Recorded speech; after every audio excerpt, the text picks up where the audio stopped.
সাম্প্রতিক সময়ে করদাতাদের বার্ষিক আয়কর বিবরণী বা রিটার্ন জমার ক্ষেত্রে শূন্য রিটার্ন নিয়ে বেশ কথাবার্তা হচ্ছে। অনলাইনে যারা রিটার্ন জমা দিয়েছেন তাদের প্রায় ৭০% শূন্য রিটার্ন দিয়েছেন। আয়কর আইনে শূন্য রিটার্ন বলতে কিছু নেই। করদাতারা শূন্য রিটার্ন জমা দিলে তা আইনত দণ্ডনীয় অপরাধ। এজন্য করদাতার ৫ বছর পর্যন্ত কারাদণ্ড দেওয়ার বিধান রয়েছে। রোববার এক সংবাদ বিজ্ঞপ্তিতে এ কথা জানিয়েছে জাতীয় রাজস্ব বোর্ড। ১ জুলাই থেকে ৩০ নভেম্বর পর্যন্ত ব্যক্তিশ্রেণীর করদাতারা বার্ষিক আয়কর বিবরণী বা রিটার্ন জমা দেন। সেখানে সারা বছরের আয় ব্যয়ের তথ্য দিতে হয়। আয়কর আইনে শূন্য রিটার্ন বলতে কিছু নেই। যখন রিটার্ন জমা দিয়ে কোনো কর দিতে হয় না, সেটাই শূন্য রিটার্ন বলে ধরে নেওয়া হয়। অনেকের মধ্যে ভুল ধারণা আছে যে শূন্য রিটার্ন মানে আয়কর রিটার্ন ফর্ম খালি রেখে জমা দেওয়া। বাস্তবে তা নয়। কারো যদি করযোগ্য আয় না থাকে, তখন ওই করদাতা যদি রিটার্ন জমা দেন কিন্তু কোনো কর দেননি, তাহলে সেই রিটার্নকে শূন্য রিটার্ন বলে ধরে নেন কর কর্মকর্তারা। অর্থাৎ রাষ্ট্রের কোনো কর প্রাপ্তি হয়নি। সংবাদ বিজ্ঞপ্তিতে এনবিআর বলেছে, করদাতার প্রকৃত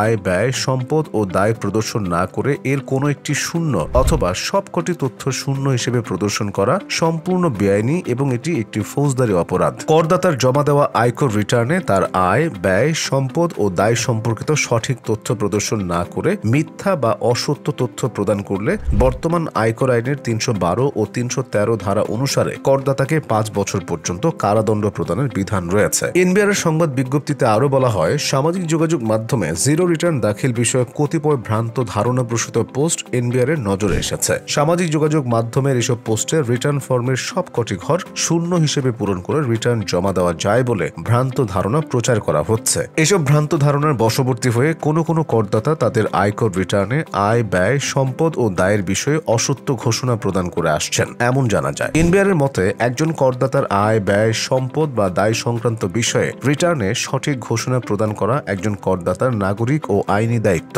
করদাতার প্রকৃত আয়ের পরিমাণ আইন অনুযায়ী করযোগ্য না হলে তাকে কোনো কর পরিশোধ করতে হবে না। তবে কর প্রদেয় না হলেও সঠিক তথ্য উপাত্ত প্রদর্শন না করে শূন্য আয়, ব্যয়, সম্পদ ও দায় দেখিয়ে জিরো রিটার্ন দাখিল করার কোনো সুযোগ আয়কর আইনে নেই। এনবিআর আরও বলেছে, সব করদাতা দায়িত্বশীল নাগরিক হিসেবে আয়কর রিটার্নে প্রকৃত আয়, ব্যয়, সম্পদ ও দায় প্রদর্শন করে দেশের উন্নয়নে গর্বিত অংশীদার হবেন। একই সঙ্গে সামাজিক যোগাযোগ মাধ্যমে প্রচারিত প্রতারণামূলক জিরো রিটার্নের ফাঁদে পা না দিয়ে নিজেকে কারাদণ্ড ও অর্থদণ্ড থেকে সুরক্ষিত রাখবেন। এনবিআর সূত্রে জানা গেছে, গত অর্থ বছরে ১৭ লাখের মতো করদাতা অনলাইনে রিটার্ন দেন। তাদের মধ্যে ৭০% করদাতা কোনো কর দেননি, তবে রিটার্ন দিয়েছেন। বর্তমানে ১,১২,০০,০০০ কর শনাক্তকরণ নম্বরধারী রয়েছেন। তাদের মধ্যে বছরে ৪০ লাখের মতো করদাতা রিটার্ন দেন। চলতি অর্থ বছর থেকে সব করদাতাকে অনলাইনে রিটার্ন জমা দিতে হবে।